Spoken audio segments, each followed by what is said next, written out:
gonna get started. So my name's Abby. I'm a registered dietitian, and I'm just gonna kind of introduce what we're doing today and introduce our presenter.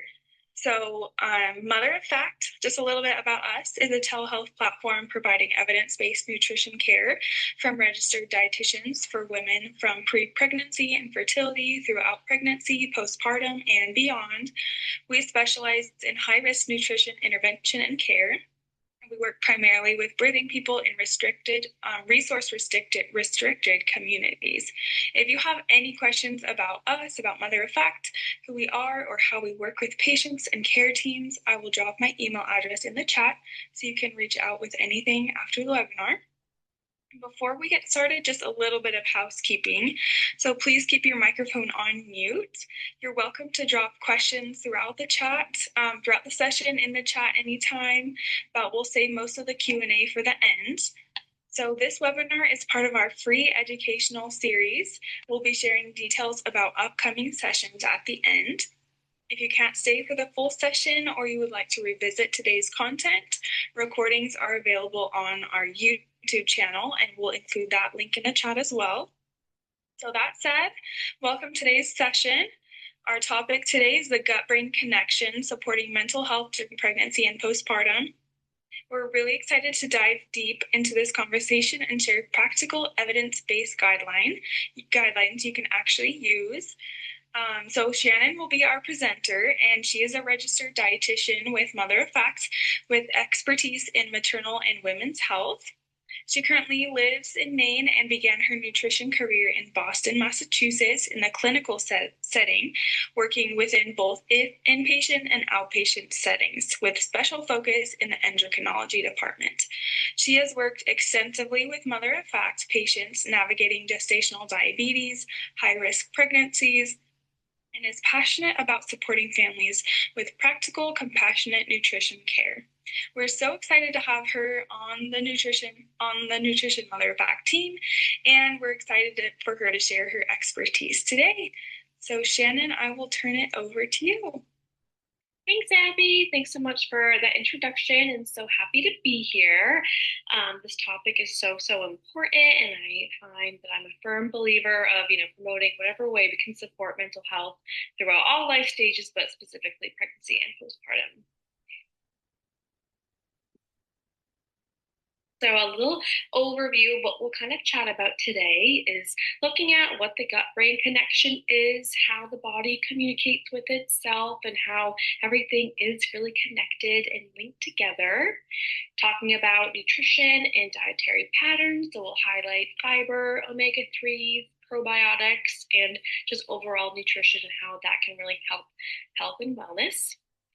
Looking at ways to really increase energy levels, specifically in pregnancy and postpartum, and how looking at what foods can really help build up those energy levels.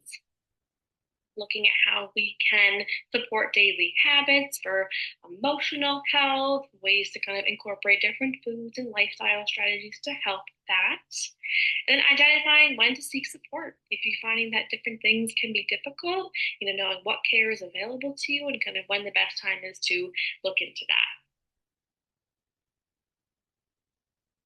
So starting off, what the gut-brain connection is. So looking in general, kind of, what mental health is, it's not just emotional, it is connected to your body.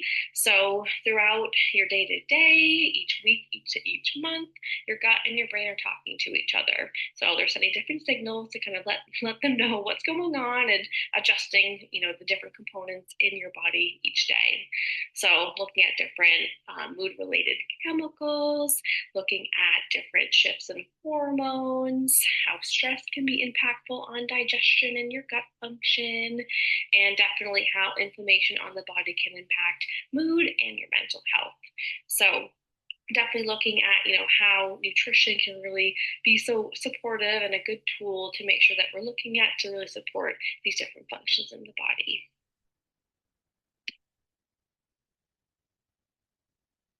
So in general, we are always communicating between our stomach and our brain throughout each and every day. So it's a two-way communication system, always talking to each other through direct communication line, the vagus nerve, looking at your immune function and how inflammation can really signal different components within the body that can impact your brain function.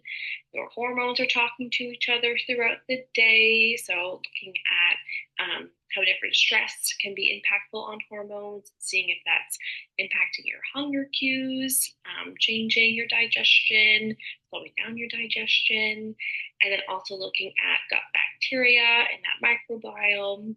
And that can really be impactful on mood and stress as well. So, what happens in your gut influences your brain and vice versa. So, we're all connected in our human bodies, which is so amazing. So, just knowing that that's kind of, a key tool to kind of keep in mind as we're looking at, how we can help out our gut and microbiome and how that can be impactful on the brain and mental health. So a little bit more about the science. So looking at how kind of things are all connected. So as there's some more stress in the body, that can be definitely impactful on your gut and making some changes there, and then overall having impact on your mood. So specifically chronic stress, so things that are kind of over and over occurring that aren't really going away, that can be really impactful. So the higher stress can increase your cortisol levels, and that can be impactful on your digestion and gut function. You could be more sensitive within your organs, and a potential leaky gut can happen where some of those organs might be leaking different nutrients where they shouldn't be, kind of like a more semi-permeable barrier. There can be changes in the composition of the good gut bacteria that's in your body that helps with your day-to-day functions. And then there can be some shifts with higher inflammation levels. So all of these different components within the body can contribute to anxiety, low mood, and fatigue.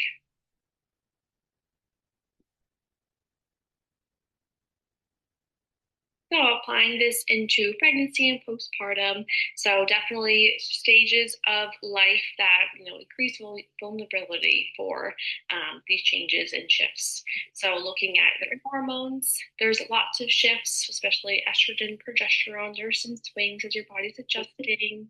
Your sleep could potentially, be different than your regular prior to pregnancy and postpartum.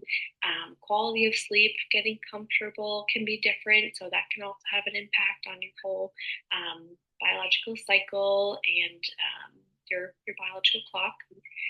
Changes in appetite and digestion can also be a very component of pregnancy and postpartum, with different symptoms you might be experiencing, the time that you have for your meals and how you are feeling towards your meals, and then definitely looking at the physical and emotional demand. So if the body is changing, different levels of activity that you're up for versus what you previously were participating in, and definitely emotional, with all your hormones shifting, a lot is going on. So all of these factors can impact your gut function, increase the stress load, and really affect the emotional regulation.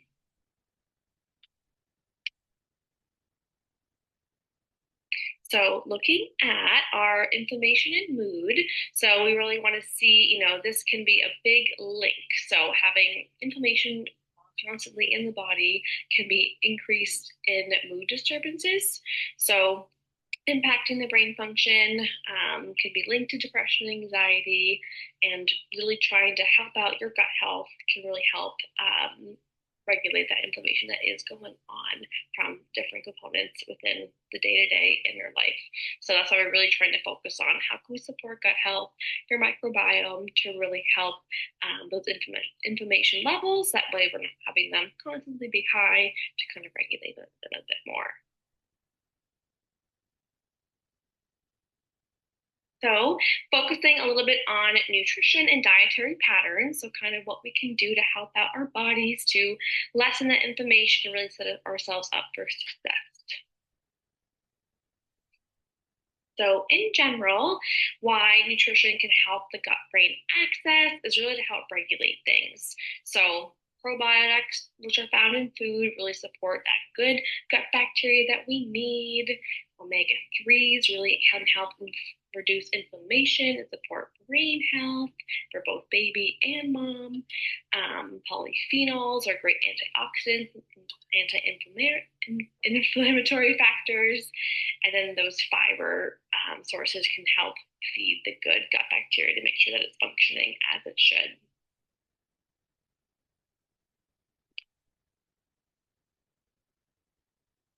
So fiber definitely has been a hot topic in definitely what I'm talking about with my patients, as well as social media.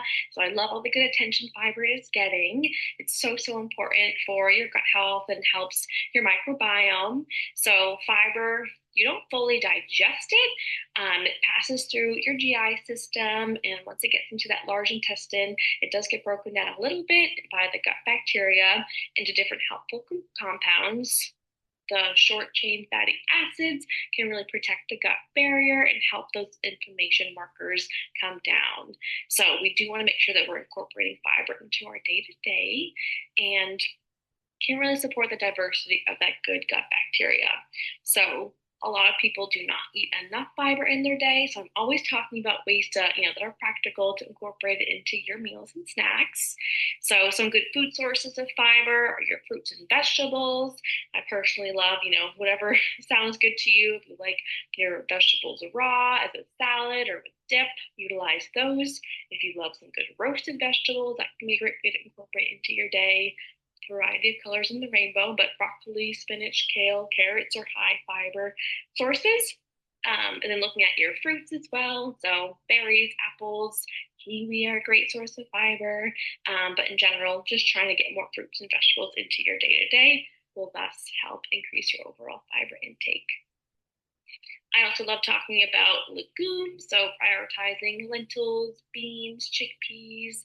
Those are also great ways to boost your fiber intake, and some whole grains. So trying out oats maybe as a breakfast option, quinoa or brown rice for some grain bowls, or even swapping to like a whole grain pasta or bread is a good alternative as well to get some higher fiber foods into your day.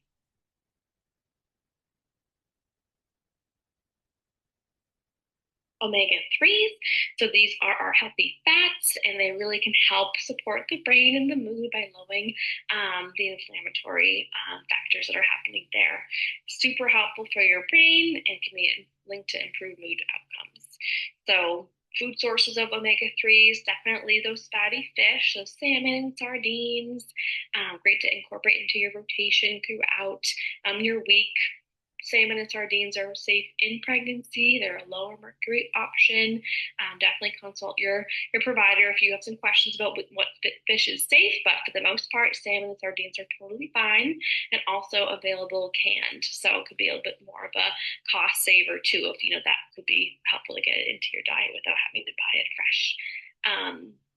The non-animal based sources are walnuts, chia seeds, and flax seeds. I also love recommending avocado, using olives or olive oil in your cooking as well to help boost up your healthy fats with those omega-3s.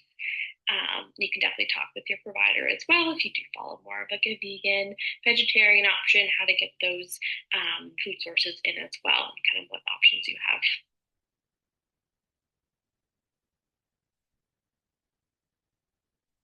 So probiotics, so these can really be helpful for supporting that microbiome balance by improving that function of the gut barrier, helping regulate your immune system, and can be helpful for anxiety and mood regulation. So some food sources of those probiotics are going to be yogurt with those live cultures. So you might notice it in more like a Greek yogurt, looking at the ingredient labels.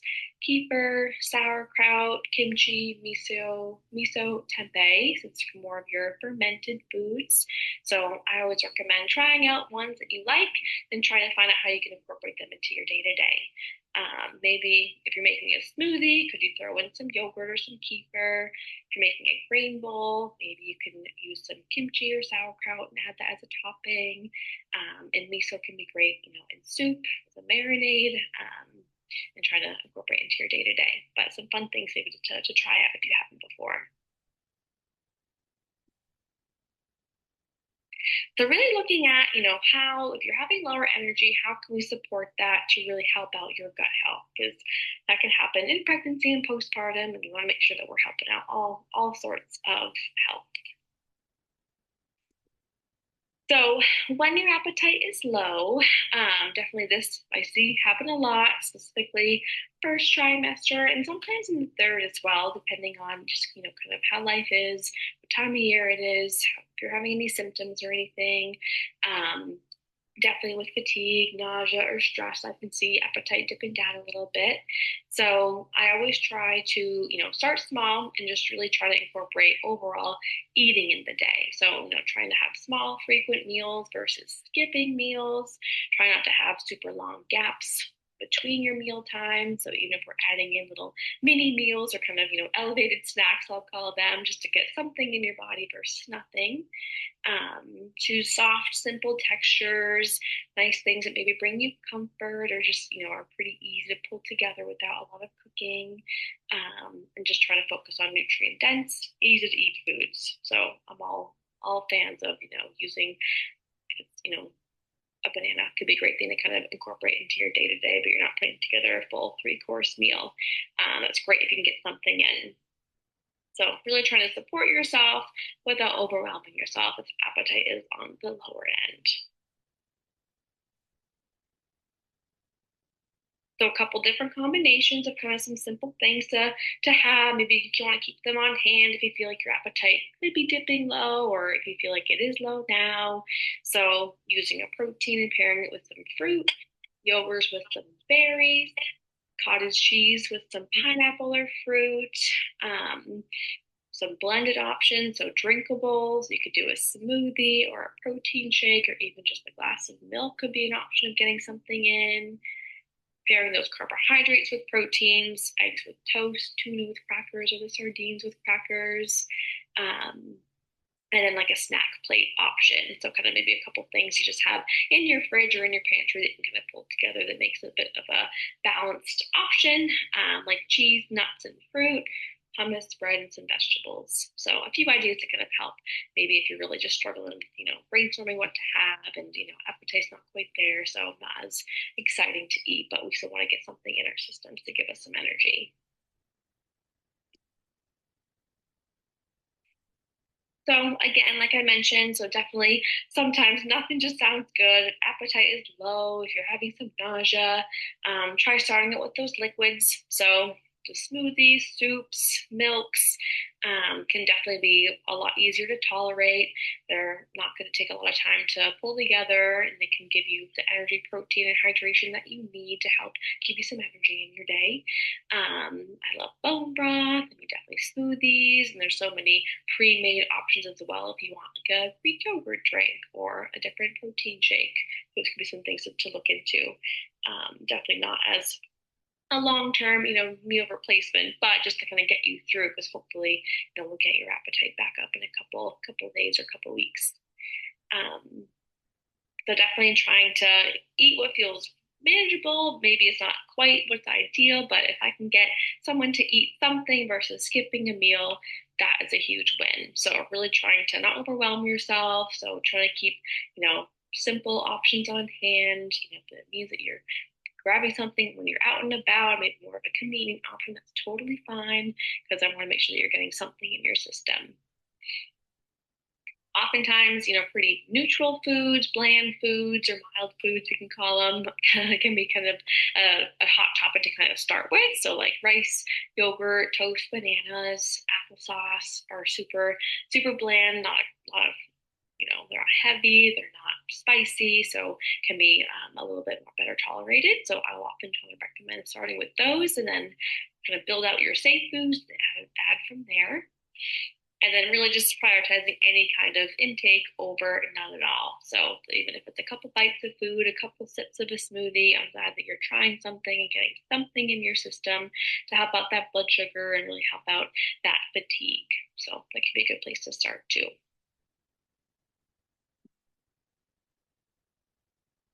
Looking at, ways to really help out your emotional resilience, things to incorporate daily. So trying to keep things practical. So just trying to eat on a regular basis. So trying to have meals throughout the day.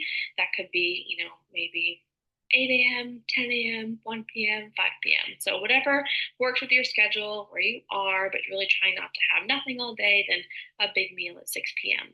So trying to have something throughout the day, really focus on getting some protein, some fiber, and then some good carbohydrates to make sure that you're fueling your body to set you up for success.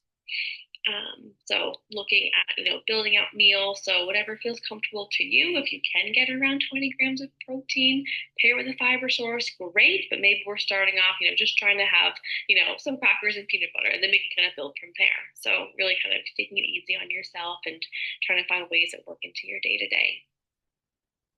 Looking at your hydration as well. So hydration is so important to prevent dehydration, helps your energy, helps your digestion and your circulation.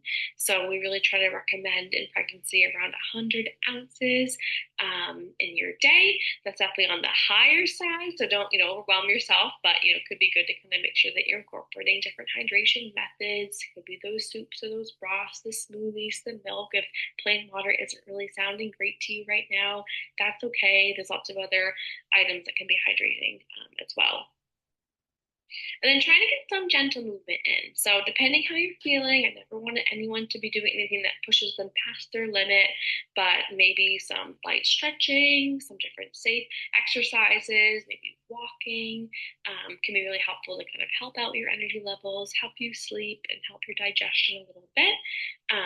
But definitely start when you feel up for it, lean into those good days. If you have some elevated energy, you're not having as much nausea, and then kind of feeling out how you can incorporate into your day to day.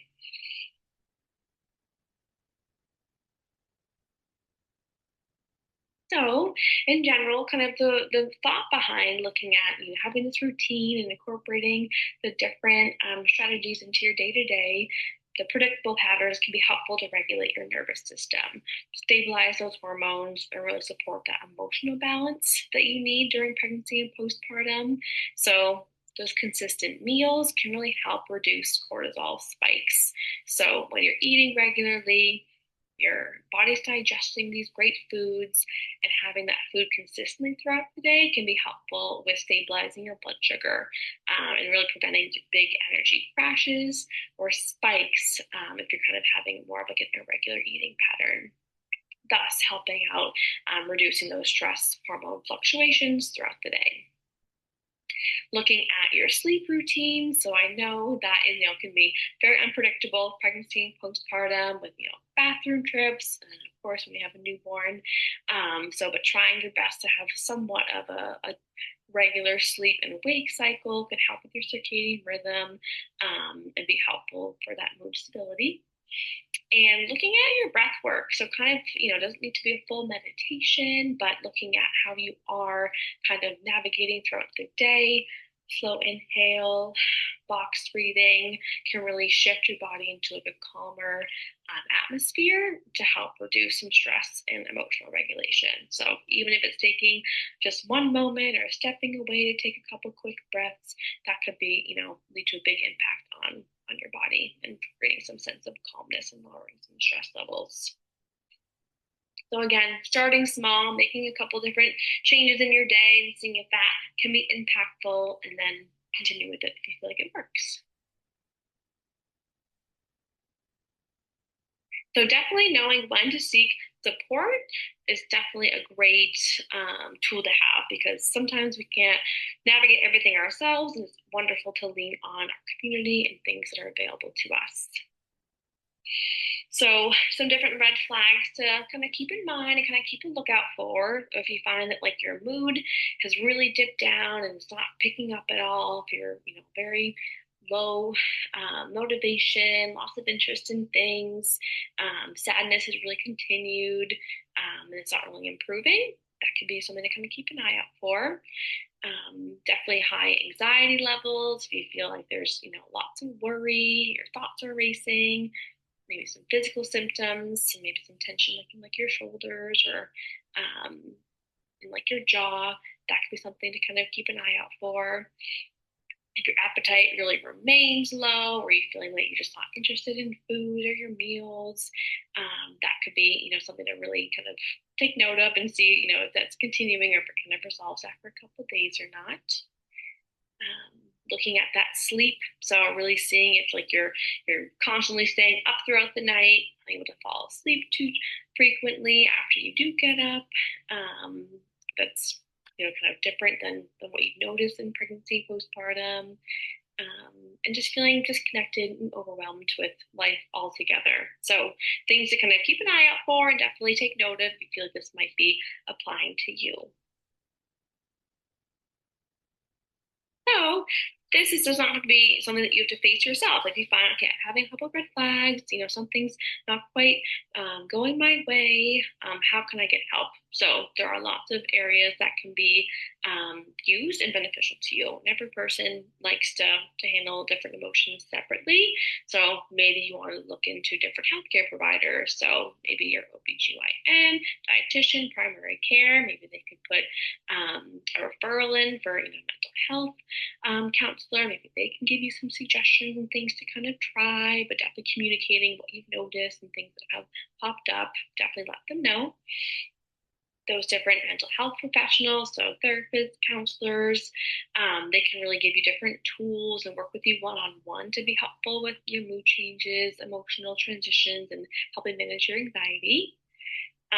Maybe you're someone too you just want some connection. So maybe looking into different community support groups, maybe people that are kind of in your same boat, different pregnancy classes, or maybe some postpartum lactation support groups can be great just to kind of connect and kind of, have those around you that are kind of going through similar stages of life could be really helpful.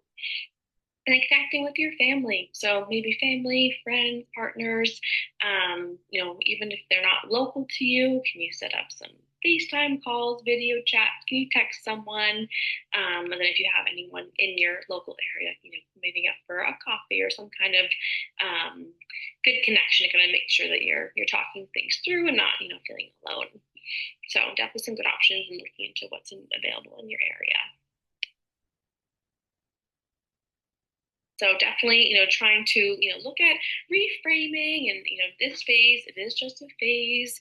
You don't have to do everything perfectly, but really just trying to make yourself aware, how to support yourself and be flexible with, what maybe works in your first trimester versus your third versus that postpartum period. So you're definitely navigating that change. You're not failing at anything. So, there's lots of changes going on within your body, both physical and emotional. So definitely some big challenges to kind of look at if you're, weren't quite expecting to feel a certain way. If it is the first time for you. Definitely, looking at how small habits can really impact some meaningful change. So being consistent, trying to look at your behaviors that you can kind of manage yourself, and then adjusting and acclimating to support like your long-term overall goals. And asking for help is a huge strength. So knowing when to ask for support and to utilize your community and everyone around you, because they're all looking to help you make sure that you are successful and having a good pregnancy and being postpartum as well. So a few key takeaways. So looking at that gut-brain connection. So, how well that your body is, equipped to face this, challenge and new phase of life. So how it, the good connection between your gut and how digestion works and be talking to your brain, and then knowing how that impacts like your microbiome, your mood, your stress response, and just emotional regulation.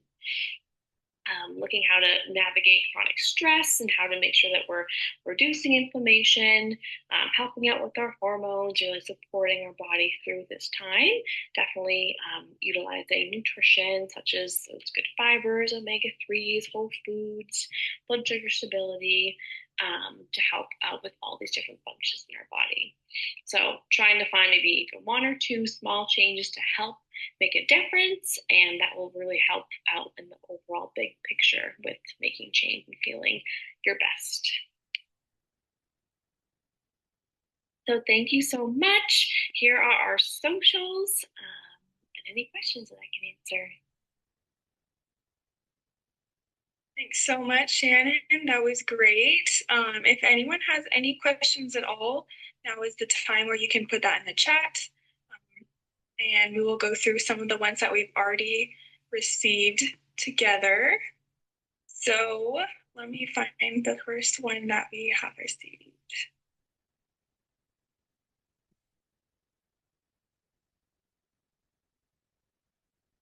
Okay, so taking constipation as a typical challenge during pregnancy and postpartum, can you speak to how how does that affect the gut-brain relationship?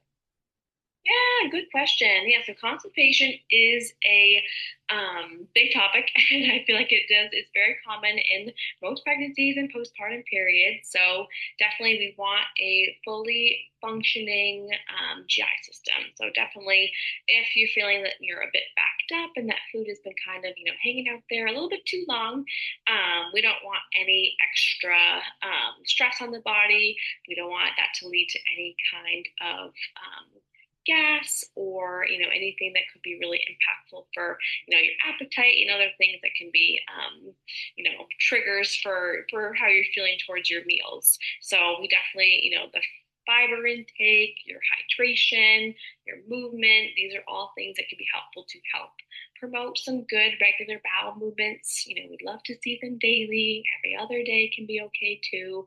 But if we're going, a week, with only one bowel movement or longer than that, we definitely want to make sure that we're addressing that and kind of getting ahead of that. But yeah, I definitely can see lots of impact, on the brain, the mood, inflammation in the body. If you're feeling that you're not having as regular bowel movements, so definitely a good thing to kind of make sure that we're looking at, being aware of, and always a good thing to bring up with your provider too if you notice something hasn't, quite regulated out. Awesome, thank you. Another question we have, should I start a probiotic supplement or should I add probiotic foods into my diet? Yeah, great question. So I do hear this a lot, and I'm always someone who let's start with food first. So let's see if we can try to incorporate some good probiotic foods.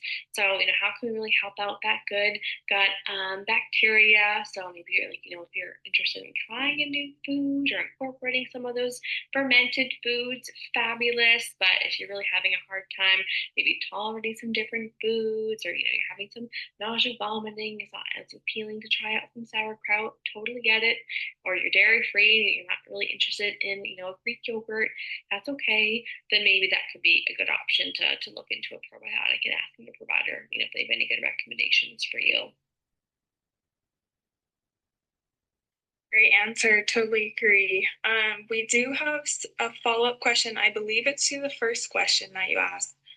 What specifically is the impact? So I believe the question would be, what specifically is the impact of constipation during pregnancy on the gut-brain barrier? Correct me if I'm wrong. Send any questions or follow-up in the chat. But do you have any more thoughts on that? What specifically is the impact?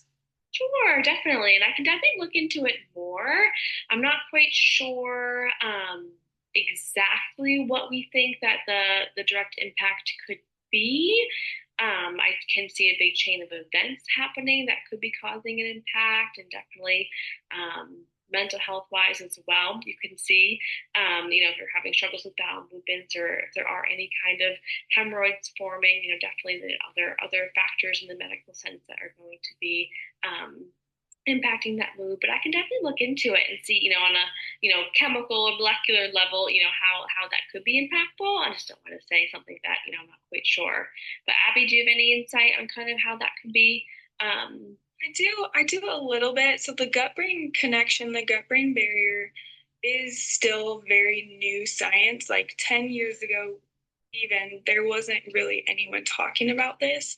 So it is a new science. So we do have the correlation that the brain, the mental health is connected to the gut, and your brain is connected to the gut. There's a lot of things that have a relationship between the two, but there's a lot of things that we can't exactly pin down.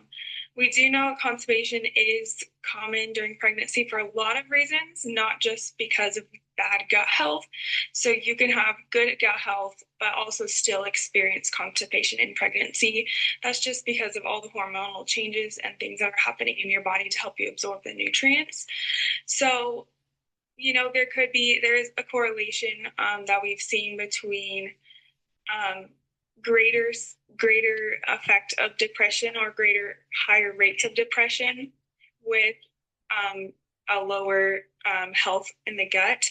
So we could say, that could include pregnancy as well, but it could be not as direct as well because you could have great gut health but also experience constipation in pregnancy. So I don't know if that helps at all.